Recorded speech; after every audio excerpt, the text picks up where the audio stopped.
Hello, Humane marketers. Sarah Znakrocha here. Welcome to another episode of the Humane Marketing Podcast, a place to be for the generation of marketers who cares.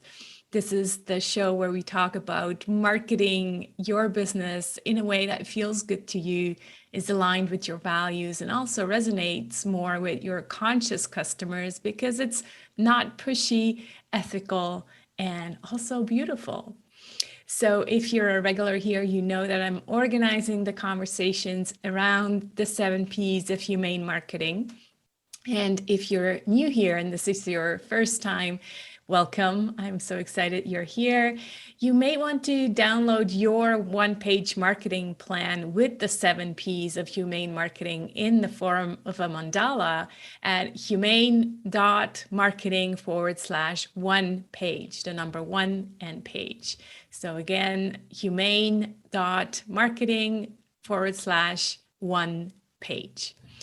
And with that, with no further ado, let's dive into today's conversation. Hi, Julian. So good to speak to you today. Hi, Sarah. Thank you so much for coming on and talking about human design here on the humane, marketing podcast. So I think it's a very fitting topic. I'm personally very, very much interested in human design, but have not studied it or anything. So I'm like, well, who better to talk to than someone who has really taken a deep dive into it. And so I'm really excited to have you here. Thanks for coming. Yeah, thanks for having me on. I'm always excited for an opportunity to talk about human design. So right, it's just something that you can't stop talking about. Yeah, it's great. Definitely. Yeah. So maybe before we go into kind of some of the specifics, there's probably quite a few people who have never heard of human design. Like maybe they are thinking you just came up with that. So let's maybe go a little bit into the story of human design and what it is and where it comes from and all of that. Would you take us there? Yeah, definitely. And I think you're right. A lot of people haven't heard of human design. I'm always surprised by people who have never heard of it because in my circle, lots of people have heard of it and are talking about it. So it's always interesting when you run into someone who hasn't. So human design came about in 1987. And during that time, there was a supernova that was observed by astronomers. And there was a man, Alan Krakauer. He was a middle-aged, sort of disillusioned marketing executive, and he was living on the island of Ibiza in like really just a little shack. He had no electricity, and he had gone out for the evening. And when he came home, there was light in his house, and he thought, "Did I leave the lantern on? Like, is my house on fire?" So he goes in, and he said as soon as he stepped across the threshold, it was like he was hit by lightning. And for a number of days after that, he heard this voice constantly telling him all of this information. And that information is what we know as human design, which takes a number of different esoteric systems. And human design can get a little woo, but I have actually seen it used in corporate settings as well, just like Myers-Briggs has been in the past. And it takes astrology and Kabbalah, the I Ching, and the chakras, and it kind of creates this system out of them in which you use your birth time and date and place, just like astrology, to create a chart that we call the body graph. And the important concept about the body graph is in human design, we recognize that human beings have evolved since the 7 chakra system was developed, and that we now have 9 energy centers in our body. And the body graph sort of shows which of those centers is what we call defined or undefined, which is just means how consistently is the energy in that center. Like, is it a very consistent, it always operates the same way, or is it really variable? And also, what are the connections between those centers? How are they wired? And that tells us a lot about our physical form and like how much energy do we have to do certain things? How do we think? How do we create? How do we like it just really says a lot about us. And I think the thing that sums human design up the best for me is a quote from Karen Curry Parker, who is the originator of the quantum human design system, which is just sort of a relabeling of human design with more friendly terms. And she says you are the result of a once in a lifetime unique cosmic event. And I just really love that because it just really speaks to the uniqueness of each of us, which is really what human design is about really celebrating what makes us different rather than the things that make us the same. Yeah, I love that. I don't think I remembered the exact story, how you told it, how like I just knew, okay, it was one guy who just had this epiphany or whatever you want to call it. And that is true, that kind of probably some people are like, what the heck? That sounds very woo and very out there, right? Where astrology is like, okay, it's the study of the planets and the stars. It kind of makes more sense, but it's just so amazingly accurate that once you get into it and you see these body graphs, you like, even for someone like me, Capricorn, very grounded, and yes, I do like the woo, but it's true that when you tell me this guy, you know, was struck by lightning or whatever, I'm like, what? How did that, you know? But it's just amazingly accurate. So you can't not believe it, really. Yeah, definitely. Yeah, it has a woo element, but if you really get deep into human design, and I don't want to go into all the details, there are elements of quantum physics in there because it's all sort of revolves around neutrinos, which are a subatomic particle that all stars create, and we're just sort of bathed in them in this stream of neutrinos. And the big revelation of human design was that neutrinos have a very tiny amount of mass, and so as those neutrinos interact with other celestial bodies, that mass sort of has that interaction. And so in a way, we can think about neutrinos as carrying information. And that's really at the central key part of human design. Is it's about the way that the neutrino stream, when we're in the womb, is imprinting ourselves with that celestial information, which sounds a little woo, but there is sort of more of a quantum physics aspect to it. Right. Yeah, that's what my friend Jen, who's also in human design, that's what she always told me. She's like, this is not woo. This is like quantum physics. And so I think it really takes that deep study to understand it. And once you do, you're just kind of blown away by what you see. So yeah, take us maybe, I think the easiest thing that we can look at in this episode, and then obviously invite people to dig deeper if they're interested, but the 4 types are 4 or 5? There's 5. 5 types, sorry. Yeah, the 5 types is probably the easiest place to kind of start to get people some understanding of how this looks like.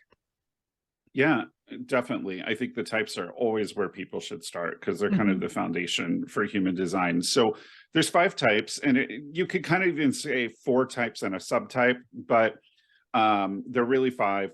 So the first type that I like to talk about is the manifestor type. And the manifestor type, what sort of makes them unique is 2 aspects of their chart. They have an undefined sacral center, which means that the sacral center is our life force center. And it just means that their energy and their sort of life force has an ebb and flow to it. So they're not designed to work 8-hour days and work in big blocks of time and just really push and hustle like so much of our culture demands. They're really designed to rest when they need to, but they have what we call a motor center. And the motor centers are what sort of drive action in human design, and they're connected to their throat, which in human design is our manifestation and creation and action center. It's like how we get the energy in the body expressed, through communication, through creation. So the hallmark of the manifestor is that they're very creative. They have this nonverbal creative flow, and their whole purpose in life is to initiate the other types into action. So they're really sort of the leading edge people. They're having these creative urges and these creative impulses and creating new wonderful things, and then sort of sharing them with the rest of the collective to get the other types engaged. So from there, the next type is what we call the generators. Can I just ask you about the manifestor? Do you know a manifestor in your life? And then I'll share. I do actually. The first coaching instructor that I ever had, and she was also my first business coach, and I've kind of always looked at her as a mentor. Minerva Maharaj from Starseed Academy Coach Training is a manifester. Mm. So, and we've worked together very closely for a number of years, and it's always very interesting talking to her because we're different types. And we did a video series for her school on running your spiritual coaching business, and we were talking about our working styles, and it was really interesting how drastically different the way we work is. Yeah. I actually live with a manifester. My son, my eldest son, is a manifester, and yeah, it's just like they see the world in a different way, completely different. And you're right, they're very creative. They're not the most easy humans to live with because of the different way they think. I was also going to bring up Elon Musk, like as an example of a manifester, right? It's just like they are usually very, very smart, but kind of on a different level maybe than most humans. So it's like, wait a minute, how are they thinking? It's almost like you have to translate how they are thinking. Absolutely. Do you agree with that? I do. I totally do. And the manifestor strategy through life is to inform, because they're on such a different wavelength. They really need to communicate to other people about what they're doing and where they are and what they're doing, what's going on. Yeah. The big eye-opening moment when I learned that my son was a manifester, and he would just, drop things, walk away, or leave people places without informing. Oh, he moved on to the next thing, and we're like, what just happened? So inform is like a big theme. That's so true. Yeah, definitely. Yeah. So the next type that's really important in human design is the generators, and they're important because like 35 to 38% of the population are generators. So them and another type that's similar to the generator, kind of a subtype, make up the majority of society, which is kind of why we've built things the way we have. So the generator's hallmark is they have a defined sacral, which means they generate very consistent and large amounts of sacral life force energy. And what that means is that they're really wired to work. Their purpose is to create mastery over time. So they're the people who are like the artisans and the craft people and the people who just really excel at a thing, and they stick with it and they do it, day in and day out, and they really like master whatever it is that they're doing. And they don't have a defined throat. So that means they're not designed to initiate new things. They're really designed to respond. And the response isn't necessarily just responding to people, because that's a mistake a lot of generators make. It's responding to life happening around them. So generators see a billboard and it sparks some inspiration for them. They respond to that. They read an article and they agree or disagree with it, and it sparks them to do something about that. And so everything around them, they're designed to respond to, and they respond through their sacral. And, if you're a generator type and you've ever had a friend ask you, like, do you want to go do this? And it was such a complete, like, yes, it was like a full body, like, yes, I want to do that. That's what it's like for the generator. That is the sacral response at work. And their strategy is to listen to that sacral response and respond to things. And the flip side of that, of course, is if you've ever had like the full body, hell no, I don't want to do that, right? Like ooh, no, that's not for me.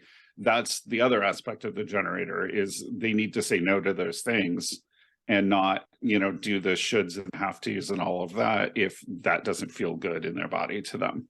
Right. Yeah. Any generators in your life? Probably lots. My husband is a generator. Yes. Yeah. So. I'm a generator. My husband is a manifesting generator. So similar, but still different. So you'll tell us about that one next. Yes, because that's my type, a manifesting generator. And we are kind of, I don't know, I think we drive everyone else crazy. So the manifesting generator, they're a generator kind of mixed with a manifester, because they have the defined sacral, but they also have the motor to the throat. And so they're still not meant to initiate. They need to respond like a generator. But then once they've responded, they can initiate. And what happens is when a manifesting generator responds, there's a lot of energy in that response, and they're like off and running, and they tend to be a little scattered because they're really multi-passionate people who have lots of interests. They're always grabbing new hobbies and doing new things. They're multitaskers that are doing 3-4 things at once. And their whole purpose to the collective is to help the collective gain new efficiency by speeding up processes that we have. And they do this by finding the steps that we can skip, the things we don't need to be doing. Because, you know, if you have a process that's 1, 2, 3, 4, the manifestor might go 1, 2, 4, you know, the manifesting generator might skip 3, and then that becomes the new process, and we've increased efficiency for the whole collective. And so manifesting generators really just, they're kind of a powerhouse. I always feel like I didn't get enough done in a day, and my friends who are like manifestors or just like generators are like, you did more today than I do all week. So yeah. Yeah, it's interesting how the energy is different. Definitely for the manifestor, like you said, it's kind of like there's ebbs and flows, and I guess when it flows, it really flows, but then there's also a long time of kind of nothing, right, until the creativity comes back. Yeah, wonderful. That makes 4, so there's a 5th one. No, that makes 3. We only did 3. There's 2 oh more. yeah, sorry. Yeah, 3. Yeah, that's all right.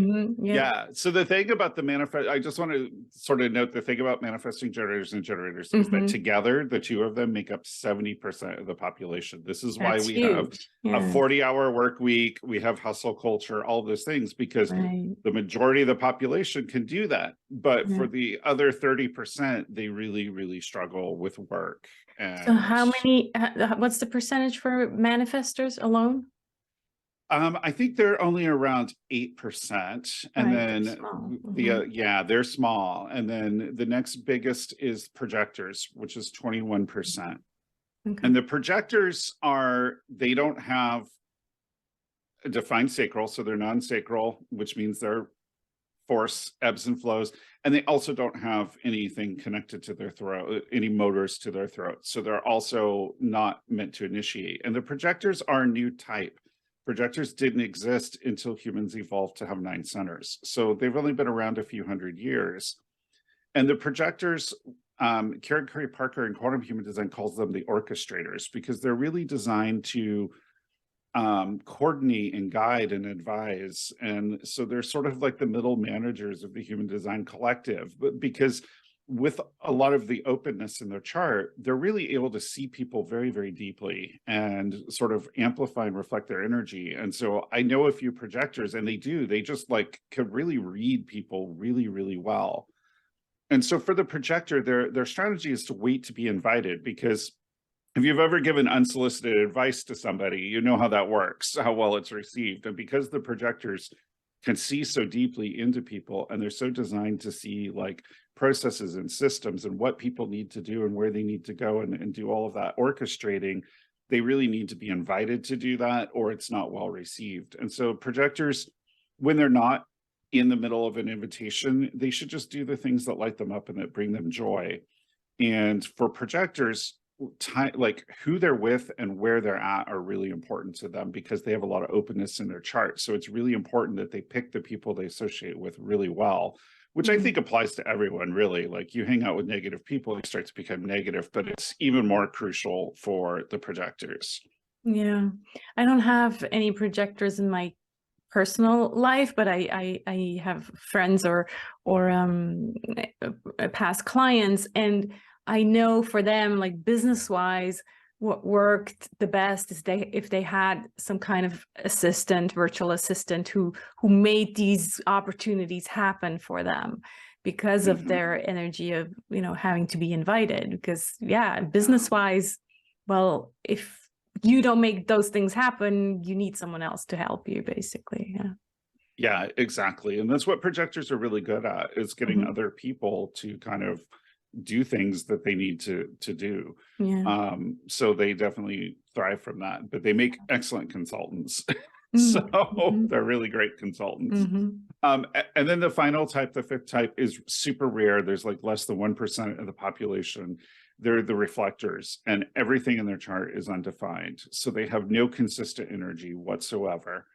And so for a reflector, like where they're at and who they're with is going to be even more important than projector, because they pick up other people's energy so easily based on who they're around and where they are. And their strategy is to wait a full lunar cycle to make a major decision, because in a lunar cycle, as the planets progress during that lunar cycle, they actually, different parts of their chart get activated, and they actually experience the entire cycle of all of their energy every 28 days.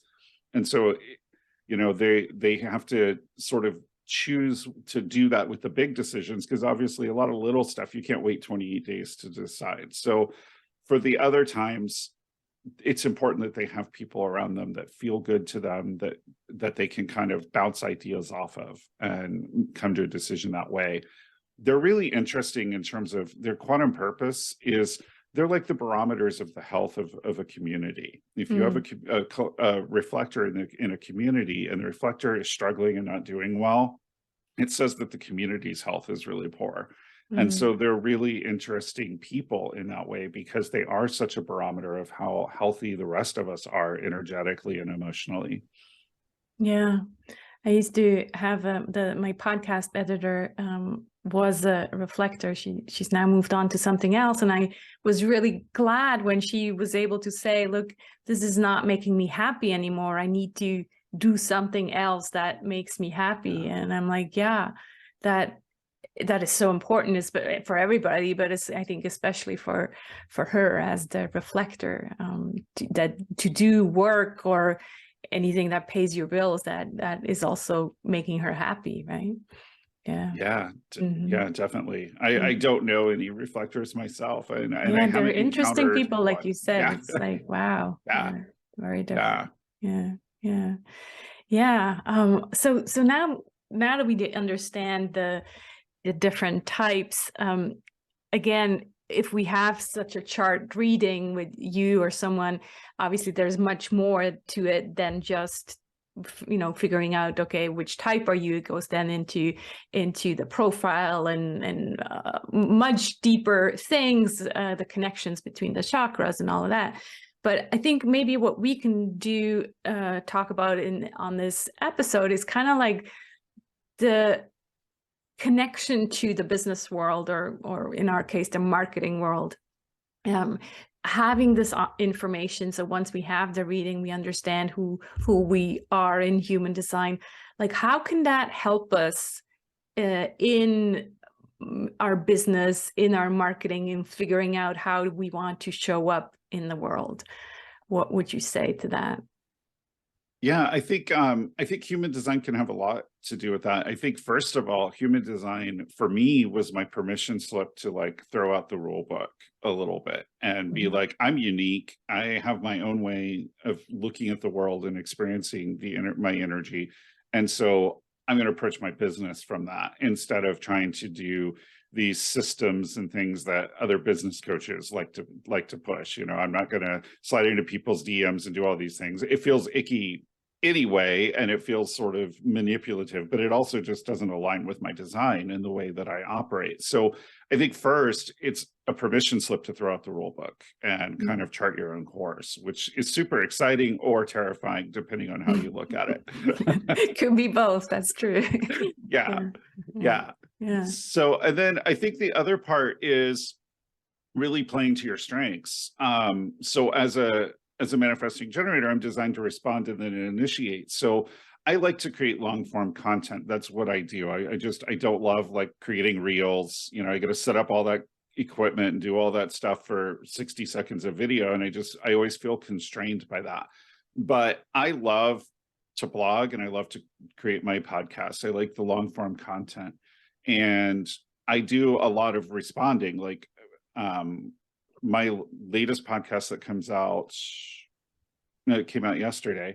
This short week, we had a holiday in the US, and so it's a short week, and I'm always like thinking it's the wrong day. But it was the whole premise behind the podcast was I was responding to an interaction on social media. Someone had posted a question about marketing, and I had answered and said, you don't need to do that. if it doesn't feel aligned for you. And then someone else commented and they said, well, if we're not always out there pushing and doing legwork, our product's not going to sell. And so I did a whole podcast on what that fear should be telling you about what's wrong in your business. And so that to me is the classic like generator response, right? Right. Yeah, I can think of a few examples as well where like, for example, the 7 Ps of humane marketing.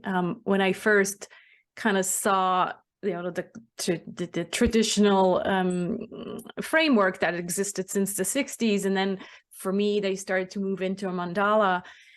I kept hearing that voice in my head saying, yeah, but you're just copying someone else's model and you're just kind of throwing in some color on it.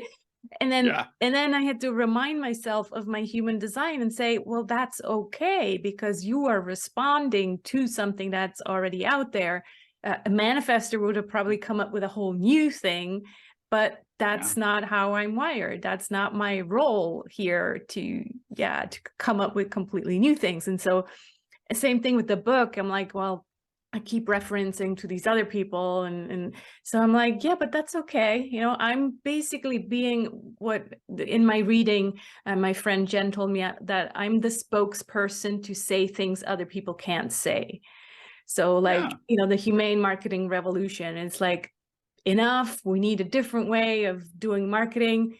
I'm not inventing, something new. I'm just saying, we're done with that old stuff. Now let's move on to something new and kind of giving myself the permission to say, it's okay that you're not, inventing something super new, but I'm the one who says it. And so that kind of permission slip from human design saying it's okay that you didn't invent something new, but you're just saying it out loud, maybe things that other people are thinking, because then that's a lot of what I hear from readers. They're like, it's so reconfirming of what I already thought. And maybe you even said that. It's like, I've been thinking that all along, and now you've given me permission to think that as well. So and I do feel like, had I not known about the human design, I would have kept hearing that voice, oh, but you're just a copycat or whatever. You're not really inventing something new, right? So I feel like it helps.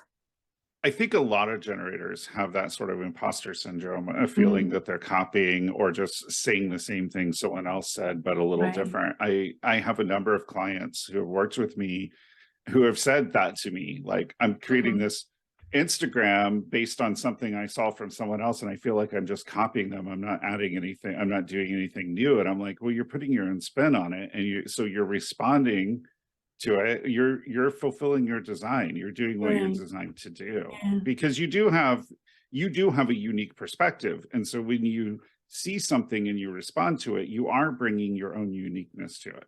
Right. Yeah. The other thing I learned is also the idea. I always thought, since I'm an introvert, I'm supposed to be just one-on-one, right? It's like, okay, I'm introvert. I don't like people. I'm supposed to be just working one-on-one, where my design actually says otherwise. It's like, no, you're meant to do work one-to-many.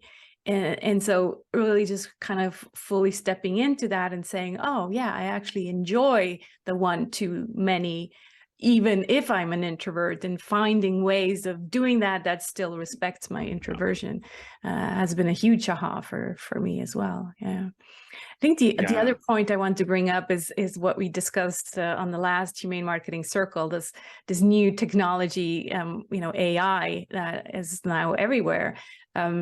You made a really good point about how that is also going to, there's obviously ethical questions that you brought up,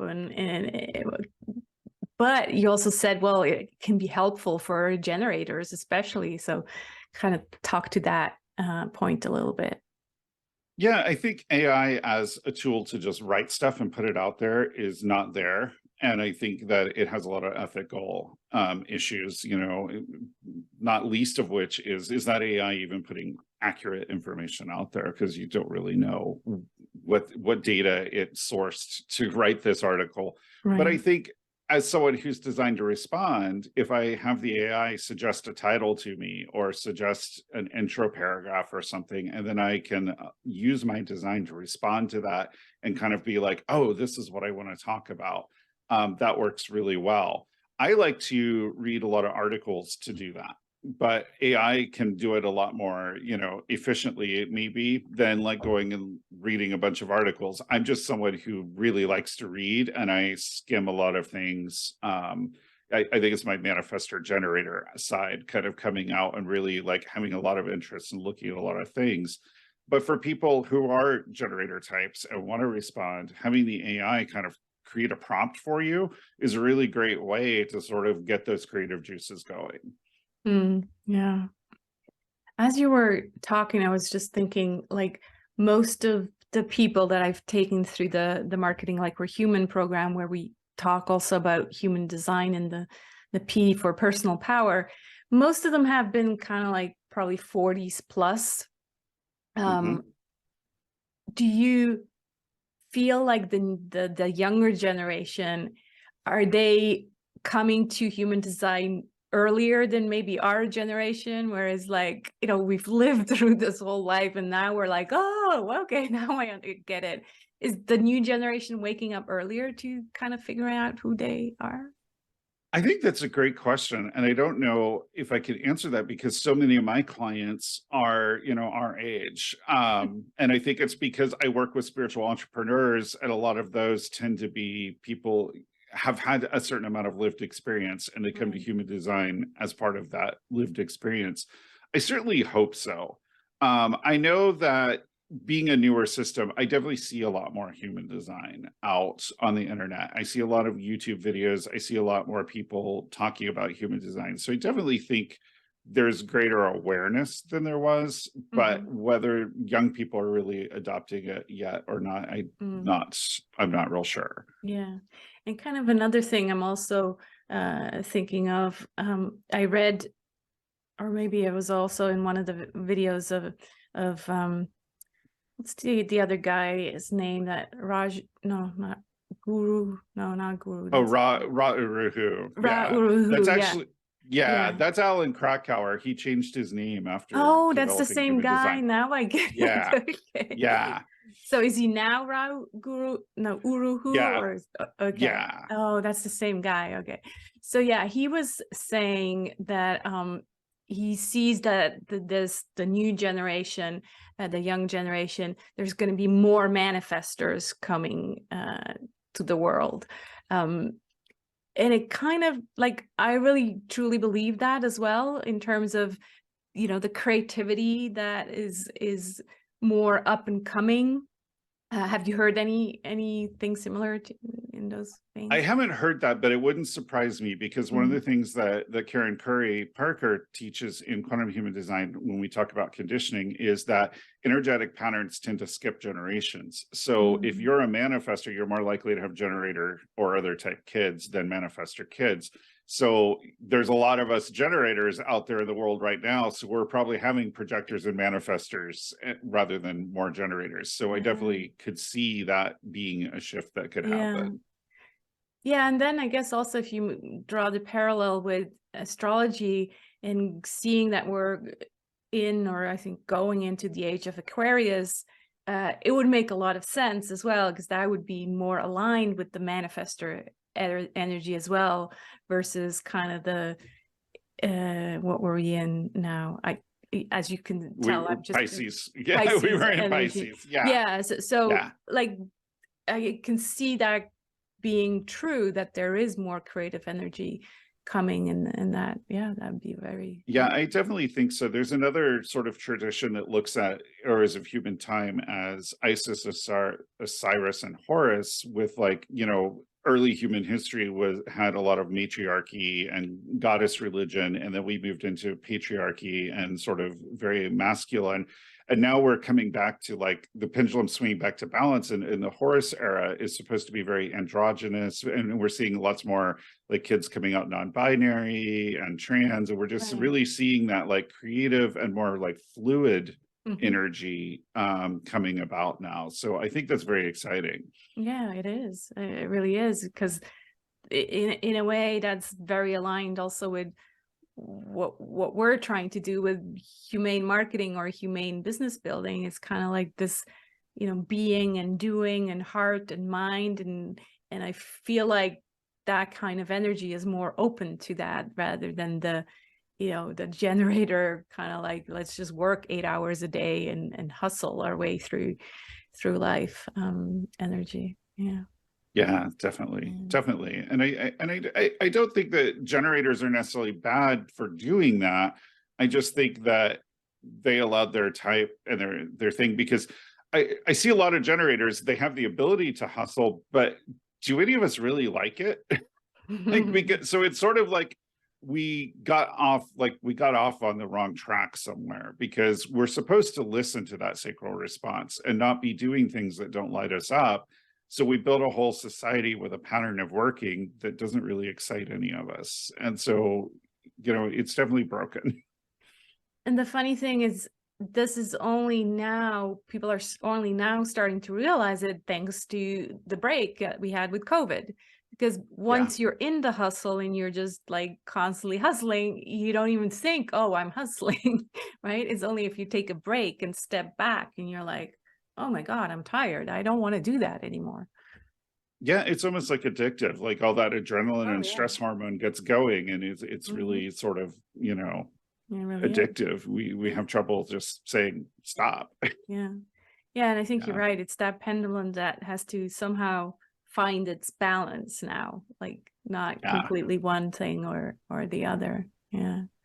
Where would you say people should start if they're curious about human design? Like, where should they start with finding out more? Well, there's a lot of resources that you can do. So you could get a reading from a human design specialist or analyst, and that's always really helpful to understand. I usually recommend that people start with 3 aspects of their human design, which is the type and strategy, which we kind of briefly talked about.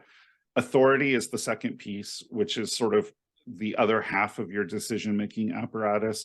And then finally, profile, which is, I think you hinted at it a little bit, talking about being an introvert and needing to work with groups of people and things like that, because profile really determines whether we're designed to learn most of our life lessons personally through our own experiences, or transpersonally through our experiences with other people. And so those 3 to me are sort of the keys of the human design. They're like the building blocks. And if you understand those, then you can go deeper. So get a reading that covers those things, which I offer them. Lots of people offer them. And if you're just really interested in learning more, I find that Karen Curry Parker's Quantum Human Design is much more approachable for people than the original Human Design by Ra Uru Hu. All Karen has really done is rename things and give them more friendly names, because Ra has said that human design, the vocabulary of human design was designed for the conditioned human beings. So it was sort of designed to shock people out of their complacency and their social conditioning, you know, listening to all the shoulds and have-tos. Whereas Karen has created a more expansive vocabulary for people who are starting that deconditioning and are ready to kind of take it to the next level. So I find Karen's stuff really inspiring, and she does a lot of YouTube videos on all kinds of topics. You know, if you want to know how your human design affects creativity, Karen's probably got a video on it. I've taken certifications with Karen, and I think she's a fantastic human design teacher. Wonderful. Yeah, I hadn't known about her, but it's true that Ra Uru is kind of like, has this kind of edgy approach to it a little bit. It's just kind of like, come on, you guys. So, wonderful. And definitely Karen's more gentle. She's a little more motherly.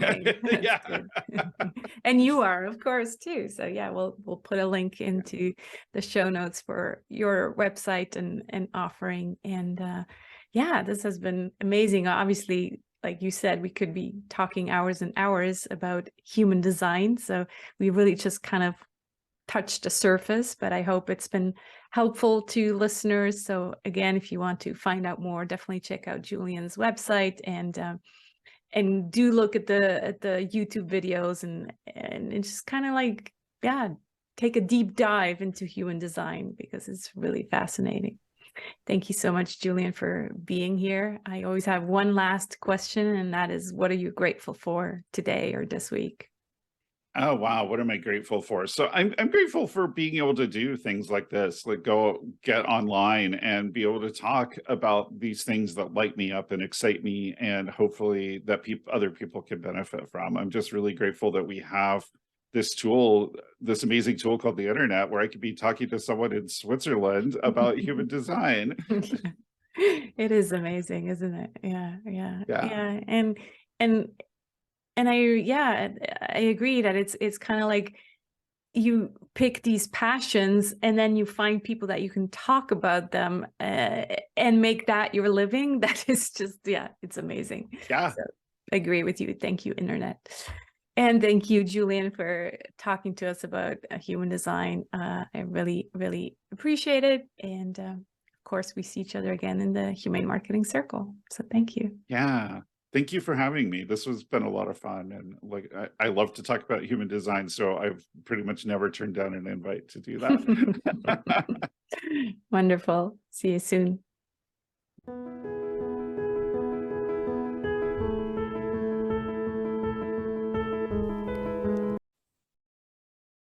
Thanks so much for watching and being part of a generation of marketers who cares for yourself, for your clients, and for the planet. We really are change makers before we are marketers. So go ahead, be the change you want to see in the world.